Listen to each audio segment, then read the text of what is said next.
Muy bien, buenos días. Es un placer poder saludarles a través de este medio.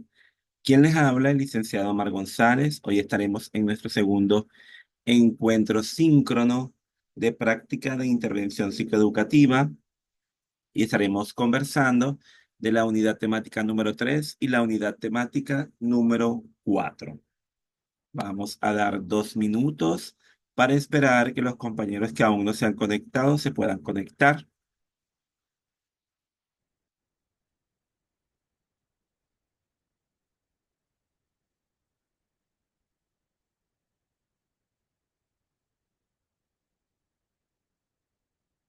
Para nuestro segundo encuentro síncrono de práctica de intervención psicoeducativa, estaremos ahondando y profundizando en la unidad temática número 3 y en la unidad temática número 4.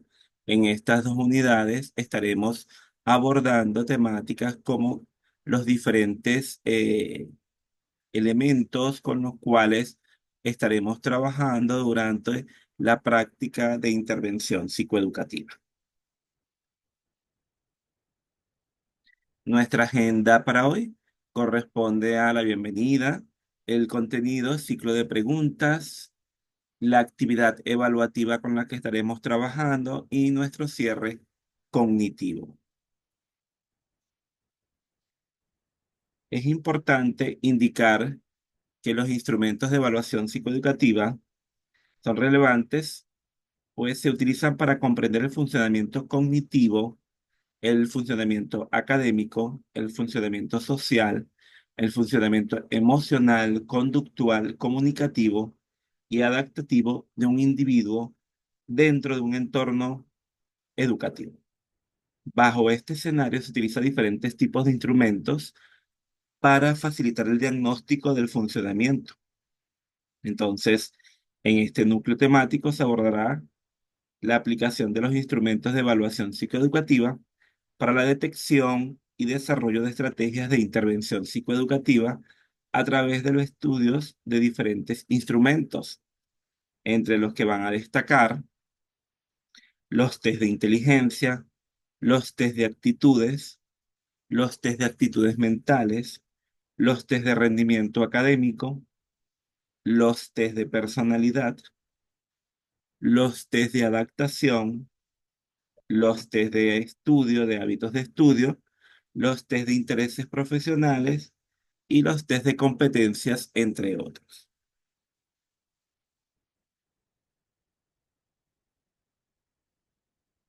Entonces, fíjense que todo este contenido versa sobre el conocer de manera detallada, a manera general, cada uno de estos tests, cuándo es su aplicación, cuál es su uso, cuál es su intencionalidad, en qué momento del proceso de acompañamiento se debe utilizar cada uno de los mismos, cuál es su eficacia, cuál es su proyección, cuáles son los elementos que están presentes en los mismos y cómo estos favorecen, profundizan y mejoran, perdón, los procesos en la detección e intervención psicoeducativa.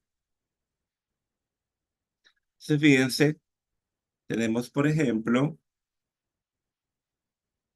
en los test de inteligencia,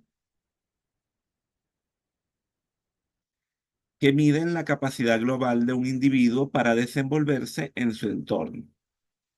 Es importante y relevante destacar la evolución de las teorías de la inteligencia, lo indicativo para comprender la evolución del término inteligencia y las diferentes concepciones a lo largo de la historia.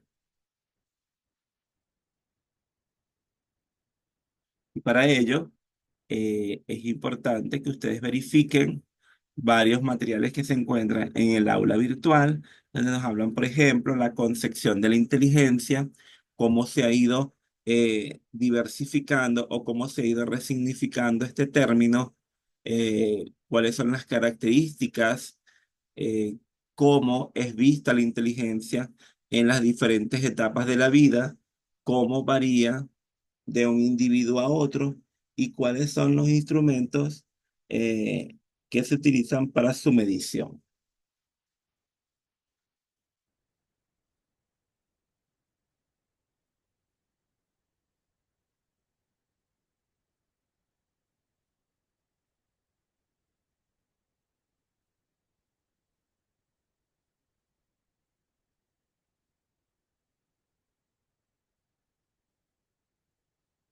Entonces, fíjense que el concepto de inteligencia, eh, algunos lo señalan como la cualidad mental que consiste en la capacidad para aprender de la experiencia, para resolver problemas y utilizar el conocimiento para adaptarse a las situaciones nuevas. También dicen que es una actitud de las personas para desarrollar pensamientos o pensamiento abstracto y razonar, comprender ideas complejas, resolver problemas y superar obstáculos. También es aprender de la experiencia y adaptarse al ambiente. Entonces nos indica que son competencias humanas para desarrollar pensamiento analítico racional. Fíjense que entre los autores más destacados tenemos a Alfredo Binet, tenemos a Lewis Terman, tenemos también a Louis Thurston, a Garner, y ellos hablan sobre las principales características, destacando que es la capacidad general o de varios factores específicos. También se cuestionan si hay un grado de correlación entre cada uno de los elementos, si la inteligencia cambia o permanece en el tiempo y a lo largo de la vida, si hay una relación entre actitud cognitiva básica y abstracta, si es mayor la inteligencia en el hombre o la mujer. Todos estos elementos son estudiados por estos autores que profundizan al respecto.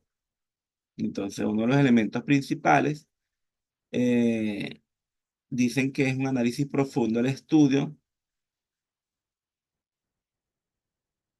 verifican características como que si es analítica, creativa, práctica, y cuáles son los elementos que reflejan una actitud cognitiva básica y abstracta,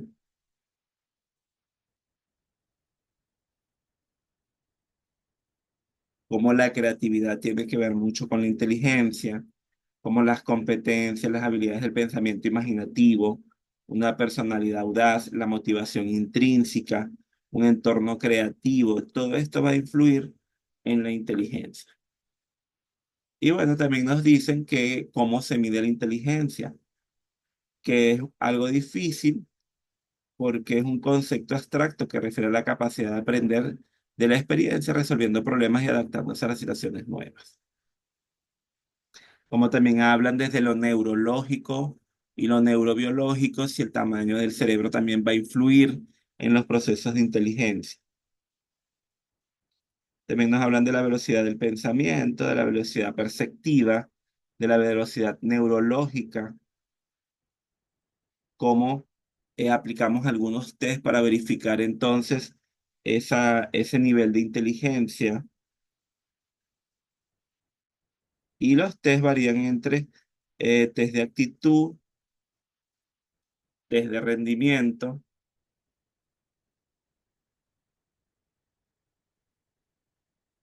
y cuáles son la validez y la fiabilidad que estos test tienen al respecto.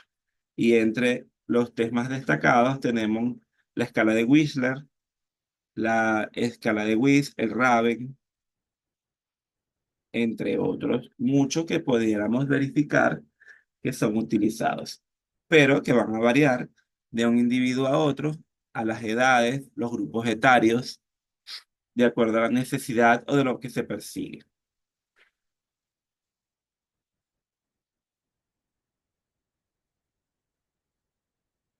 ¿Cuáles son las causas de la diferencia de puntuaciones de los test de inteligencia a nivel grupal? Y entre los principales elementos a destacar es que la inteligencia es un concepto abstracto, definido como la capacidad de aprender de la experiencia, resolver problemas y adaptarse a situaciones nuevas. Se ha demostrado la existencia de capacidades específicas a la vez que se ha investigado la inteligencia como capacidad general, el uso del análisis factorial. Algunos estudios neurológicos también han demostrado eh, que medir la inteligencia es relativo y que el principal instrumento de medición son los test de actitud y de rendimiento. Y la investigación genética y ambientalista han aportado resultados bastante interesantes sobre la influencia de ambos en la inteligencia. Entonces, interesante que puedan revisar este material a profundidad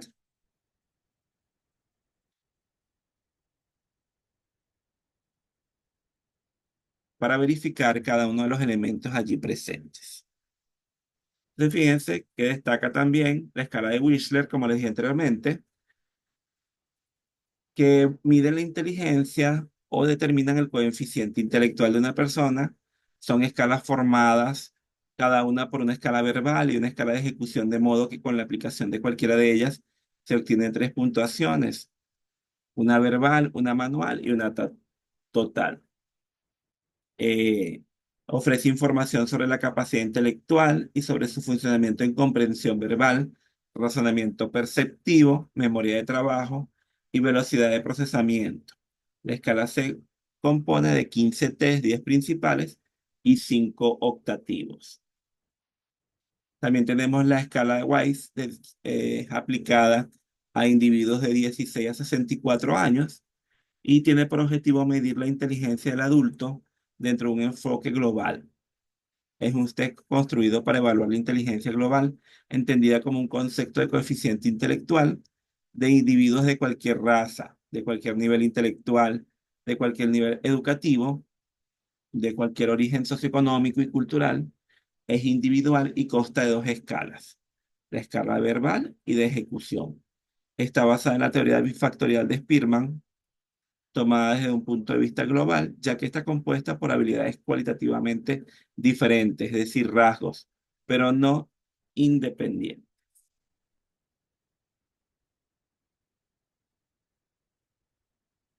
También tenemos la escala de inteligencia de Stanford,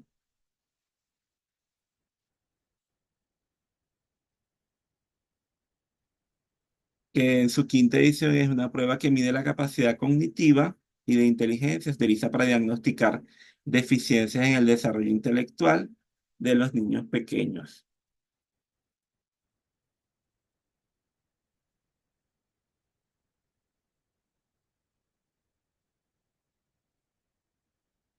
También tenemos la escala de capacidad diferencial,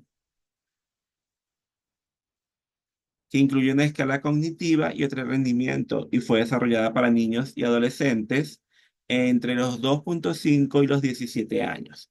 Contiene 20 subescalas para los niveles de preescolar y escolares.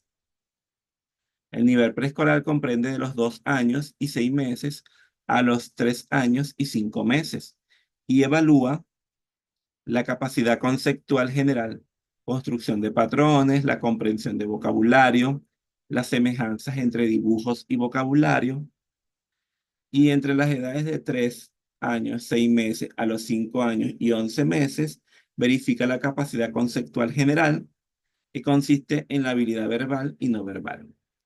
Y en las edades comprendidas entre los 6 años y los 17 años y 11 meses, verifica la capacidad conceptual general, que consiste en la habilidad verbal y la capacidad de razonamiento no verbal y espacial.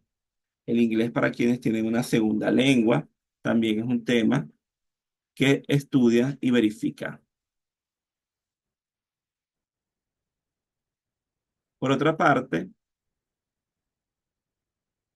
tenemos la batería de evaluación de Kaufman, que su objetivo es medir la capacidad infantil para adquirir información sobre el supuesto de que el procesamiento simultáneo es de un carácter holístico y acorde con el tipo de procesamiento del hemisferio derecho, lo cual refleja el modo de procesamiento del hemisferio derecho. La batería contiene 5 escalas globales.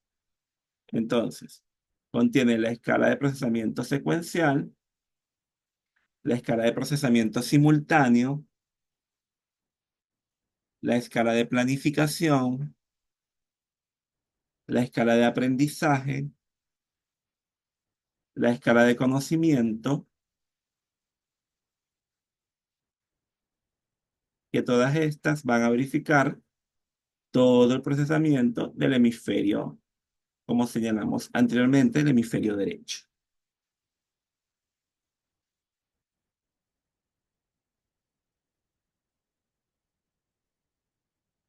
También tenemos los test de actitudes mentales primarias, que puede ser descrita como más propiedad en términos de varias habilidades distintas en cuanto a su naturaleza. Una persona entonces puede poseer un alto grado con habilidad primaria y en cambio carecer de otra. Su objetivo principal es medir 5 habilidades mentales primarias de 8 que en la actualidad están claramente establecidas. Este test permite detectar las fortalezas y habilidades que un individuo posee en habilidades intelectuales específicas. ¿Y cuáles son las características que abarca? Bueno, la comprensión verbal, la comprensión espacial, el raciocinio, el manejo de los números y la fluidez verbal. Les invito a que revisen el material que está en el aula, donde se profundiza cada uno de los elementos y tienen un video sobre la aplicabilidad de estos tests. En el mismo orden de ideas, en la prueba de rendimiento académico, que es un instrumento psicométrico para la aplicación individual que evalúa amplias capacidades críticas para el rendimiento escolar en 3 áreas específicas. Fíjense que es reiterativo estas áreas de estudio, como es el área de la lectura, de la escritura y de la aritmética, creado para los estudiantes de primero a sexto grado de la enseñanza primaria. Otro elemento interesante a resaltar son los test de adaptación.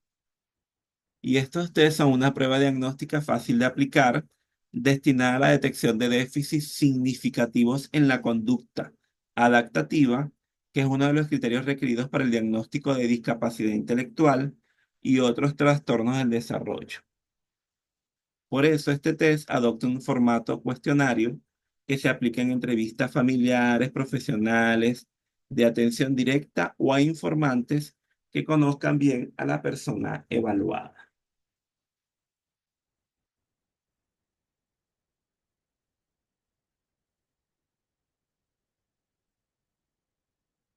Otro test que es muy interesante es el test de hábitos de estudio.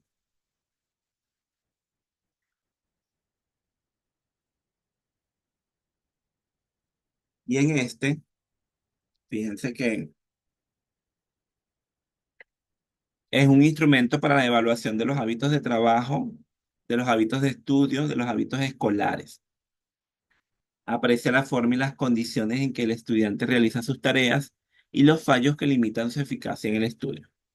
Es posible aplicarlo a partir de los 12 años de edad y este inventario está compuesto por 90 elementos que se agrupan en 4 escalas: condiciones ambientales del estudio, planificación del estudio, utilización de materiales y asimilación de contenidos. Fíjense que cada una de ellas se subdivide a su vez en factores hasta un total de 11. Incluye también una escala. Además, la prueba se completa con 2 programas de hábitos de estudio cuyo objetivo es enseñar a los alumnos a mejorar su manera de estudiar, prestando atención al lugar de estudio, a la organización del trabajo, a las técnicas de estudio y a la asimilación de los conocimientos. Uno está dirigido a los profesores y otro está dirigida a los estudiantes. También tenemos el test de los intereses de profesiones, que es el test de Holland. Se basa en el modelo tipológico desarrollado por el psicólogo Joe Lewis Holland a partir de los estudios que llevó a cabo en 1975. Este llegó a la conclusión de que existen 6 tipos de personalidad, bien diferenciadas cada una de las cuales, y se vinculan mejor con una serie de profesiones determinadas. De esta forma, al conocer nuestro tipo de personalidad, fíjense lo interesante, podemos concluir de forma directa los empleos que mejor encajan en nuestro perfil. Estos códigos de Holland, conocidos como el acrónimo de RACE, hacen referencia a la teoría de elección vocacional. Basándose en los 6 tipos de personalidad definidos, el test te ayuda a descubrir tu personalidad dominante, que determinará las profesiones más afines a tu personalidad. Las iniciales de los 3 tipos de personalidad en los que obtenga mejor puntuación representan el código de Holland y te ayudan a encontrar las profesiones para las que te encuentras más capacitados. Este modelo es utilizado por el Departamento de Empleo y Administración estadounidense para determinar los intereses de los candidatos. Fíjense que este test consta de 42 preguntas relacionadas con tus preferencias. Hay que responderlo con sinceridad y tomar el tiempo que sea necesario para contestar. Al finalizar el test, se dispondrá de un extenso resumen con los tipos de personalidad que mejor describen, ordenados por el porcentaje de afinidad. En cada uno de ellos se detalla algunas de las profesiones que mayor encajan. Esta prueba tiene carácter meramente orientativo y no debe utilizarse como consejo psicológico de ningún tipo. El test te ayuda a descubrir las fortalezas, pero la decisión final de la profesión o estudios a escoger debes tomarla valorando principalmente las inquietudes y preferencias que tengas.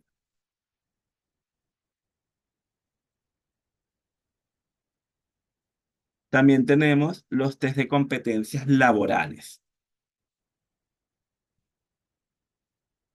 Fíjense que los test de competencias laborales son test psicotécnicos o test de actitudes y de competencias laborales. Es uno de los instrumentos de evaluación más utilizados en el campo de la gestión organizacional y la orientación educativa. Por su naturaleza, este instrumento consiste en un cuestionario para evaluar la habilidad de un candidato de manera que pueda garantizar el cumplimiento adecuado de las funciones específicas de una posición de trabajo e incluso para predecir comportamientos futuros de una persona en el ambiente laboral. A través de este cuestionario se descubren las distintas competencias que presenta el estudiante. Es por ello que en el campo educativo, su aplicación permite orientar al estudiante sobre las futuras carreras a las cuales se puede vincular. Bien, ¿alguna pregunta, alguna interrogante hasta ahora? Vamos a dar un tiempo prudencial por si tienen alguna pregunta al respecto.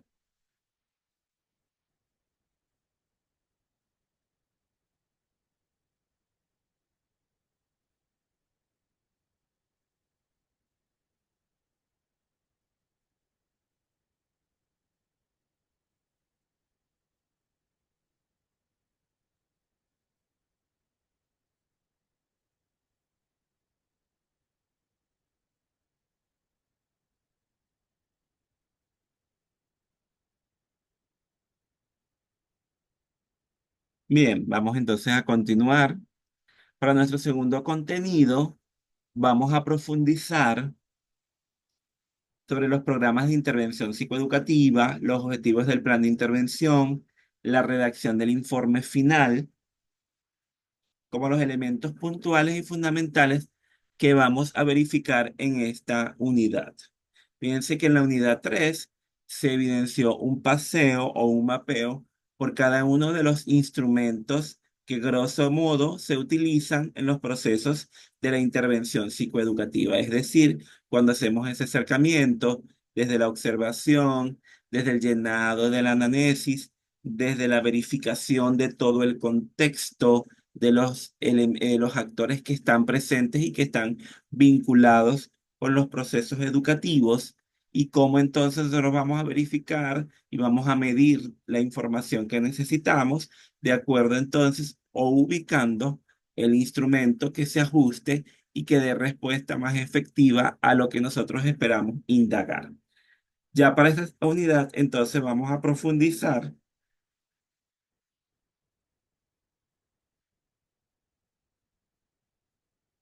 en los programas de intervención psicoeducativa como tal.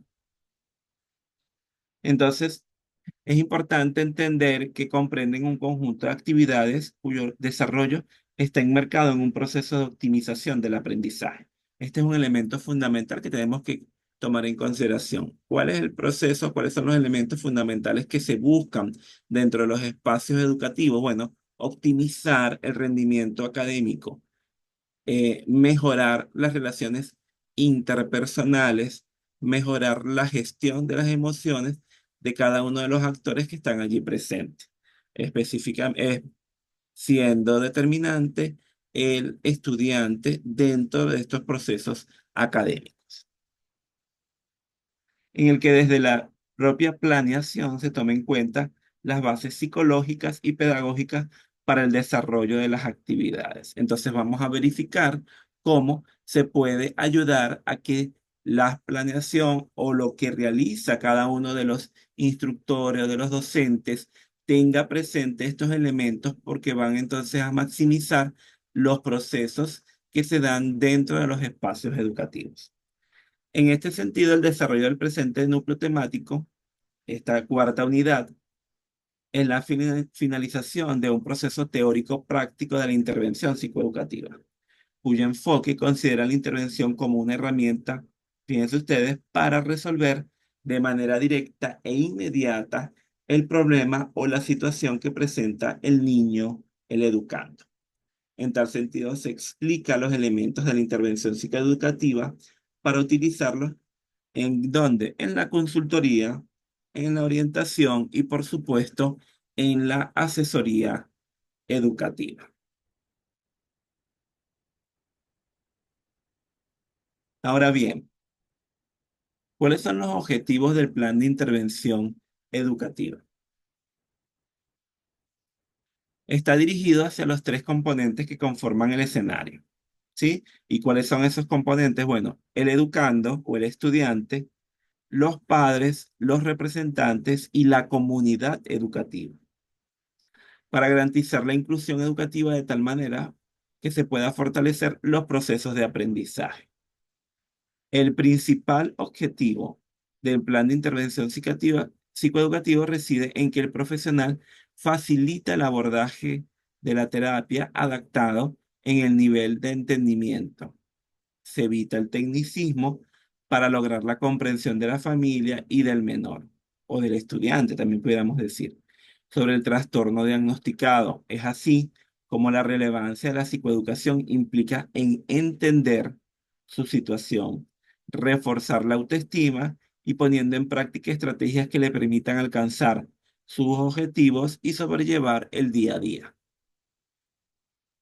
Fíjense que en atención a esto, el abordaje psicoeducativo consiste en enseñar al afectado y a su familia en qué consiste el trastorno, cuáles son las características que tiene y qué se puede hacer para mejorar y mejorar las técnicas utilizadas para la evaluación y mejorar las técnicas para que él pueda transitar su proceso educativo. Entonces, fíjense, las técnicas más utilizadas para la evaluación son la entrevista, la observación en sus diferentes modalidades. Y cuando hablamos de la observación en sus diferentes modalidades, tenemos la observación no estructurada, la observación sistémica o sistemática y la autoobservación. Los informes escolares y los test psicológicos seleccionados deben ser los más adecuados al objeto. Y entonces entendemos entonces como el objeto al individuo, a los grupos y a las instituciones. Entonces, ¿cuáles son las características de la psicoeducación? Bueno, primero, el diagnóstico, que en la figura de qué forma se manifiesta el trastorno, sus efectos y sus factores de riesgo y protección. El tratamiento, cuál tratamiento se realiza de manera integral, es decir, se atiende por completo las necesidades que presenta el menor a nivel biopsicosocial. ¿Cuál es el modelo? Puede ser individual, puede ser familiar, puede ser grupal, de acuerdo a las necesidades específicas. El desarrollo de la personalidad. Se supone otro aspecto importante en la intervención y se trabaja mediante la creatividad y el fomento de las fortalezas que posee el menor y su entorno. Los objetivos que deberán definirse en relación con la calidad de vida del niño y sus características particulares.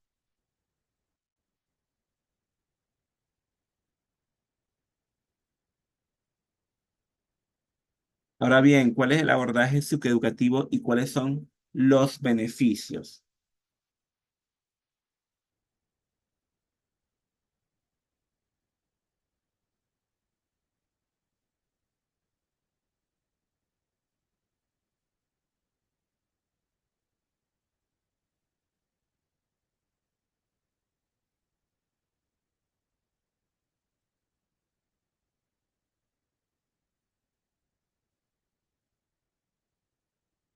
Cuando hablamos del abordaje psicoeducativo,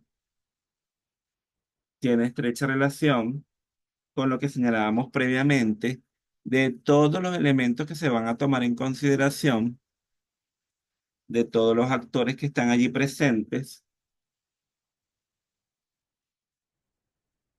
y cómo se vinculan con el entorno educativo y cómo se busca generar mejor calidad de vida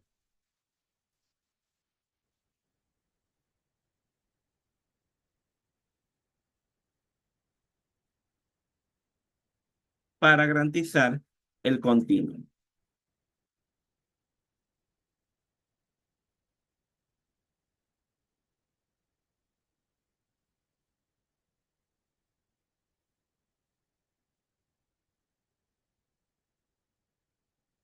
Entonces, fíjense, cuando hablamos del abordaje psicoeducativo y sus beneficios, es importante destacar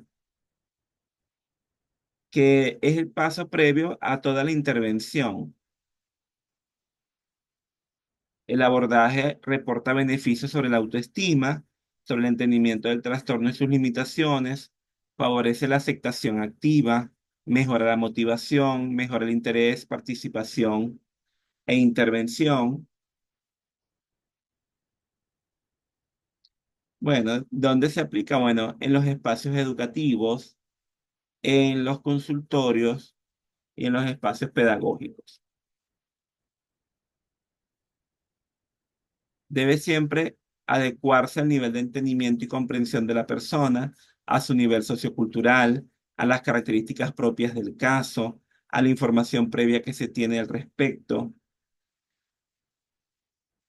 que busca o que persigue. Bueno, que se maneje a profundidad toda la concepción que se tiene al respecto, que se generen grupos de asistencia, que se genere escuela para padres para fomentar que todos conozcan cuál es el trato y cuáles son las medidas a aplicar,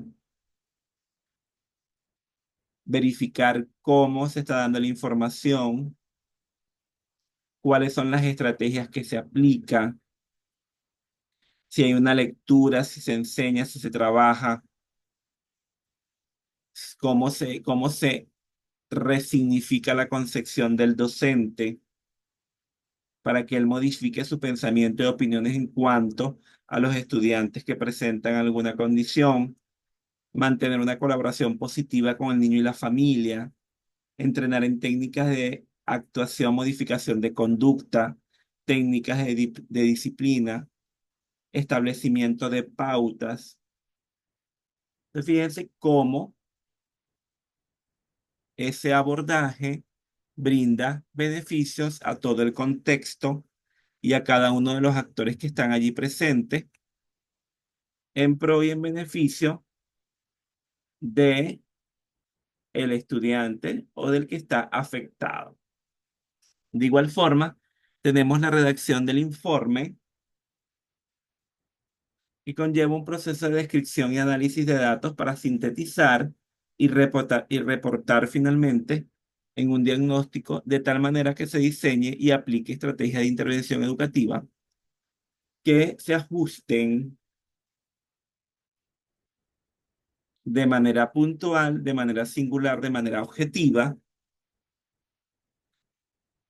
a cada una de las particularidades que se pueden presentar.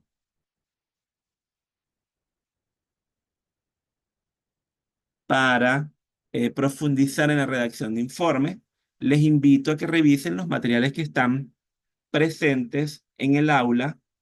Hay unos materiales bien interesantes, bien completos, que hablan de cuáles son las características fundamentales que tienen la elaboración de los informes psicológicos, ¿sí? Desde qué incluye, cuáles son las conclusiones que presenta, cómo se redacta el informe, cuáles son las partes que este contiene, los indicadores de cada área, el funcionamiento que va a determinar, cuáles son los test que se recomiendan en su aplicación.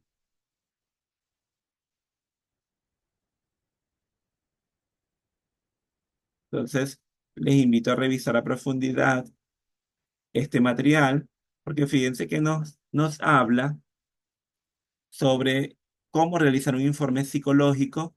Se requiere tener ciertas habilidades como analizar, sintetizar e integrar una serie de datos que son obtenidos con las diferentes técnicas e instrumentos como la entrevista, las pruebas proyectivas y las pruebas psicométricas, que son los elementos fundamentales. En el informe se describe la personalidad de tal manera que cualquiera que lo lea se espera que al terminar de leerlo tenga una impresión cercana a la realidad del examinado. Y antes de redactar el informe se debe fomentar o formar un todo coherente con los datos examinados para que se presente un cuadro comprensivo de la persona que se evalúa. Para llegar al paso del informe, primero se debe realizar una evaluación de la personalidad, durante la cual se debe anotar desde la respuesta del examinado hasta los detalles observados durante el examen. Un informe psicológico debe tener equilibrio entre datos objetivos y abstracción, modulación no exagerado, recargado hacia un solo lado, debe ser asertivo y modesto, debe interesar al lector, debe ejemplificar, debe discutir cada una de las partes del informe, facilitar el proceso de toma de decisiones. Fíjense que el informe es descriptivo y debe incluir recomendaciones para las cuales es conveniente tomar en cuenta los intereses y necesidades del examinado y de la sociedad. También el informe incluye una ficha de identificación en la cual debe ir el nombre, el sexo, la edad, la fecha de nacimiento, el lugar de nacimiento, la escolaridad, la ocupación, el estado civil, los teléfonos, la dirección, quién lo refiere, fuente de información, la fecha de estudio. Y también se agregan las pruebas administradas, si son pruebas de inteligencia, las que indican daño orgánico o percemotor, la de personalidad estructuradas y proyectivas, el motivo de la consulta o del estudio, la descripción del paciente, como parte de la descripción, los resultados de la prueba, las recomendaciones, el resumen y el material que se incluya en el informe va a depender de dos elementos fundamentales: del problema que se quiere evaluar, la finalidad de las pruebas y las características de la persona a quien se va a entregar el informe. También en el material van a encontrar cómo se va a redactar, cuáles son los elementos fundamentales que debe contener, la conclusión que debe contener el informe, cómo se redacta, en qué persona, si va en primera, segunda o tercera persona. Todos esos elementos lo van a encontrar en el material.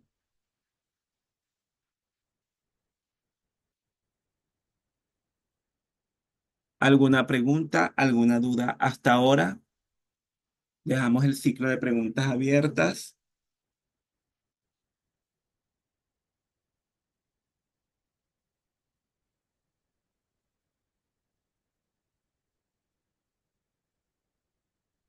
Muy bien.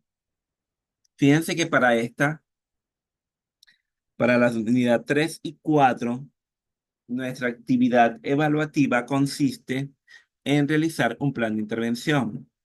En el aula tienen todas las pautas Y el propósito es que basado en los contenidos inherentes, la unidad 3 y 4 profundizarán en las pautas básicas de la práctica de intervención, diseñando un programa de intervención psicoeducativa para abordar los trastornos asociados a los procesos de enseñanza y aprendizaje en un contexto educativo específico.